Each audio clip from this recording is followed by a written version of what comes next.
Yang kedua, kata Sayyidina Ali bin Abi Thalib, untuk memiliki iman yang kokoh di akhir zaman itu adalah wal amalu bitanzil, mengamalkan Quran dan Sunnah sebagai pedoman hidup, Bapak Ibu.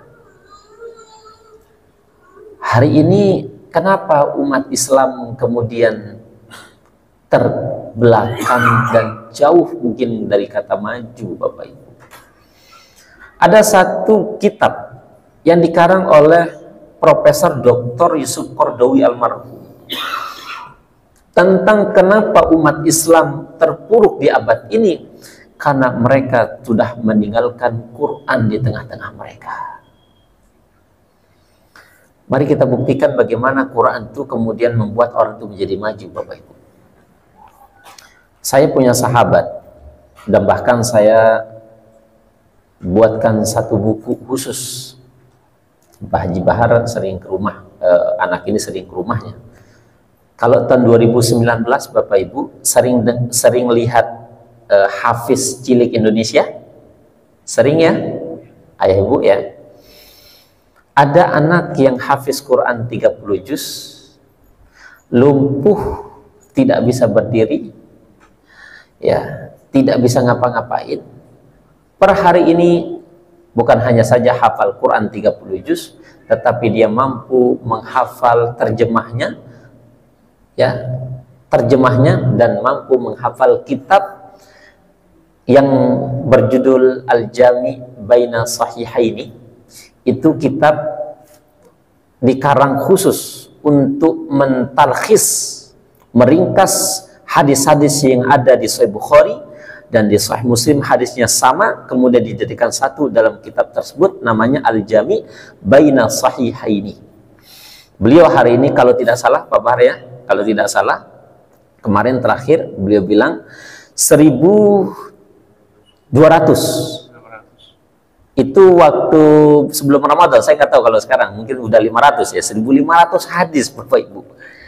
Itu anaknya lumpuh, ya, tidak bisa berdiri, tidak bisa membaca, tidak bisa menulis. Saya buatkan bukunya Naja Ekselopedi Quran, ya, Ekselopedi Quran yang umi. Anak kecil, usianya sekarang hampir mau 13 tahun, Bapak Ibu, kelahiran 2006, berarti berapa sekarang? Berapa? 17 ya, 2000 berapa Pak? 2006 ya? 2006 sekitar itulah ya. Coba bayangkan Bapak Ibu, maaf, ini sebenarnya menjadi tamparan bagi kita. Maaf Pak, ada usianya kita nih hampir mau mendekati asar, maghrib, bahkan mungkin yang sudah sampai lewat maghrib. Berapa juz Quran yang sudah kita hafal?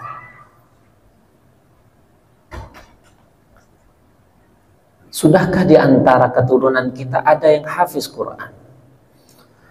Bukankah kata Nabi Sallallahu Alaihi Wasallam, khairukum man ta'allamal Qur'ana wa 'allamahu? Sebaik-baik Anda, kata Nabi, adalah orang yang kemudian ada di antara salah satu anggota keluarganya menjadi pengajar Quran dan orang yang belajar Quran. Sehingga dalam hadis Abu Dawud, dalam kitab At-Tibyan fi Adabi Hamatil Quran, Al-Imam An-Nawawi menyetir satu hadis Nabi Sallallahu Alaihi Wasallam yang mengatakan, man qara'a harfan min kitabillah, barang siapa yang berinteraksi dengan Quran satu huruf, wa amila bihi, dan kemudian diamalkan Quran dalam kehidupannya, albasallahu walidahu tajan dau'uhu min dau'is samsi. Nanti ada orang yang kemudian hafal Quran, berinteraksi bersama Al-Quran, anaknya mengamalkan isi Al-Quran, orang tuanya dipanggil nanti di surganya Allah, di mana tidak ada satupun manusia yang dipanggil oleh Allah kecuali orang itu, yaitu orang tua yang anaknya hafal Quran kemudian dikasih mahkota. Bapak Ibu, siapa di antara kita yang anaknya pengen menjadi hafiz Quran? Angkat tangan Bapak Ibu. Saya doakan mudah-mudahan nanti semuanya menjadi keturunan yang hafiz Quran. Yang paling kencang aminnya Allah istijabah. Nah ini serius ini, saya punya cerita Bapak Ibu. Tahun 2013 saya bilang, Waktu itu saya ngisi kajian tentang manasik umroh dan haji di Depok. Ibu-ibu, siapa yang paling kencang aminnya? Mudah-mudahan nanti kita ketemu di Ka'bah. Tahun 2014 saya lagi tawaf bawa jamaah, ada yang bilang assalamualaikum Pak Ustadz. Siapa? Saya, ibu-ibu yang paling kencang aminnya. Ternyata Allah istijabah, saya berangkat dalam keadaan gratis. Mudah-mudahan yang paling kencang aminnya di sini satu. Mudah-mudahan anak keturunannya habis Quran. Bisa umroh gratis. Haji gratis. Hutangnya lunas, Pak. Wah, ini yang paling kencang ini, Pak. Baik, saya sampai jam berapa Pak? Ini mohon maaf nih, saya ringkas saja ya. Saya ringkas saja Bapak Ibu. Quran itu membuat orang itu menjadi mulia. Maka Ibnu Rajab Al-Hambali, seorang ulama Hambali, mengatakan kulla syai'in yartabit ma'al Quran fa asbaha syai'un azim. Sesuatu yang melekat pada dirinya Al-Quran, pasti orang itu akan menjadi mulia.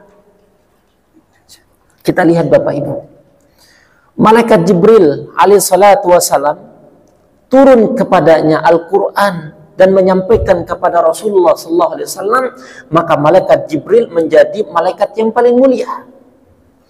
Nabi mendapatkan Quran, maka Nabi menjadi Nabi yang paling mulia, maka gelarnya adalah Sayyidul Anbiya wal Mursalin.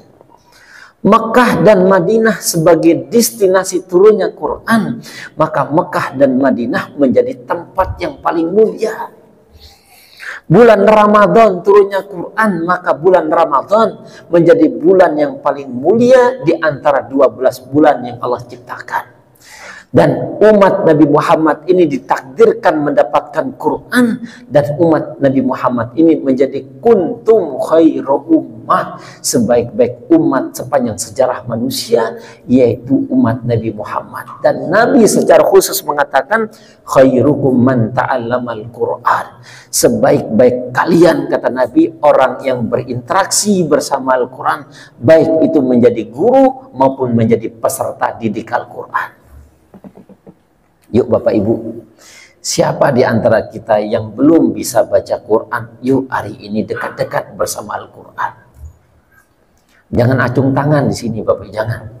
Nanti panggil guru ngaji, datangkan ke rumah, insya Allah berkah itu rumahnya Bapak Ibu.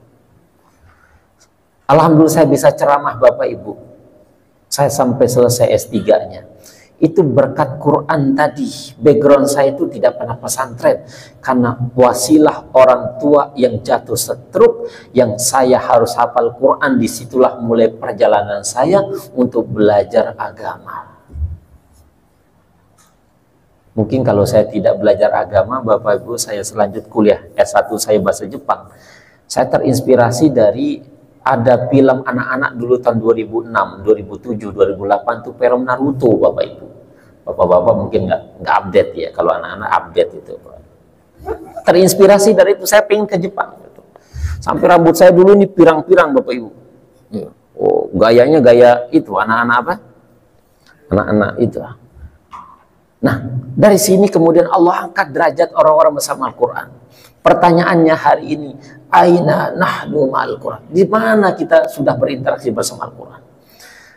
Quran menyebutkan Bapak Ibu, ya, indikator orang yang bersama Al-Quran itu adalah orang-orang yang kuat imannya. Coba kita perhatikan Quran surat Al-Baqarah. Alladzina atainahumul kitaba yatlunahu haqqa tilawati ulaika yu'minuna bih wa man yakfur bihi faulaika humul khasirun. Orang yang beriman itu adalah orang-orang yang dikasih Quran, kemudian dia berinteraksi bersama Al-Quran dengan kuat. Itulah orang-orang yang beriman, kata Al-Quran. Makanya indikator orang beriman itu sederhana Bapak Ibu, sejauh mana dia berinteraksi bersama Al-Quran.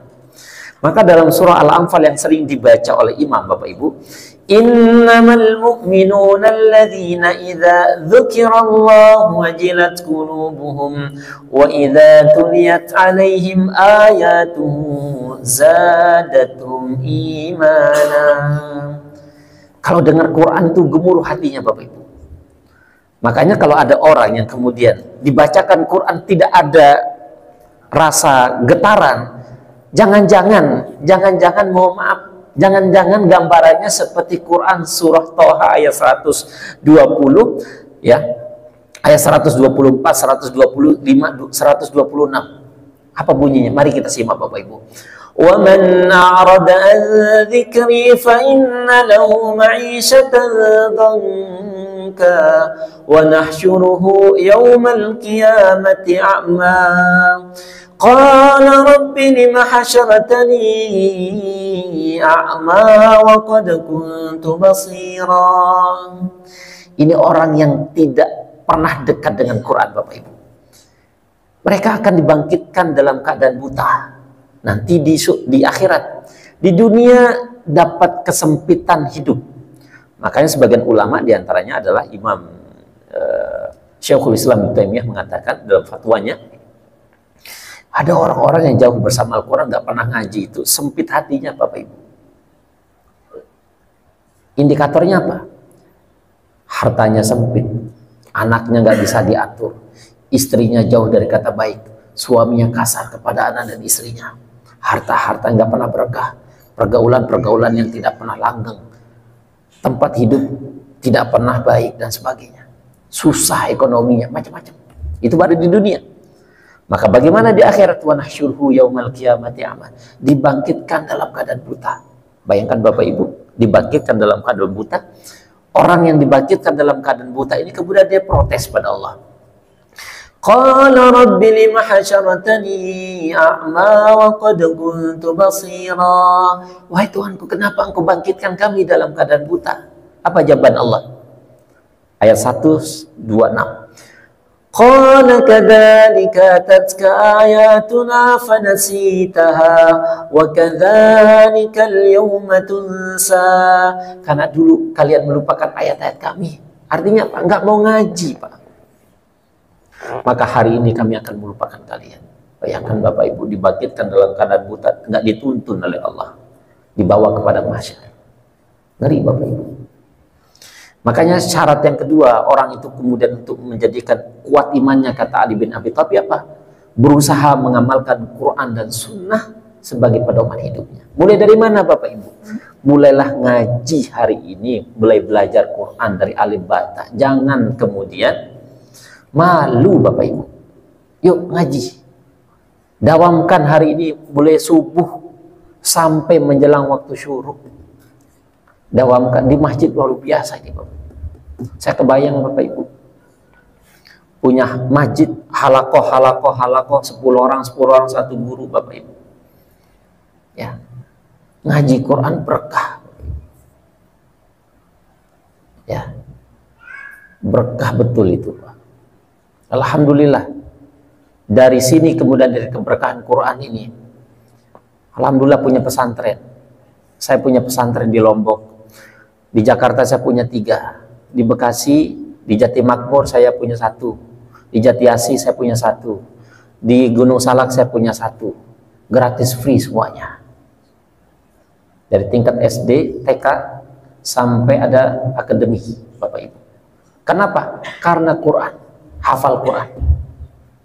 Nah Bapak Ibu, yuk hari ini jangan malu untuk mengaji, jangan mengalu untuk belajar Quran. Mulailah belajar Quran, pasti kita akan menjadi mulia.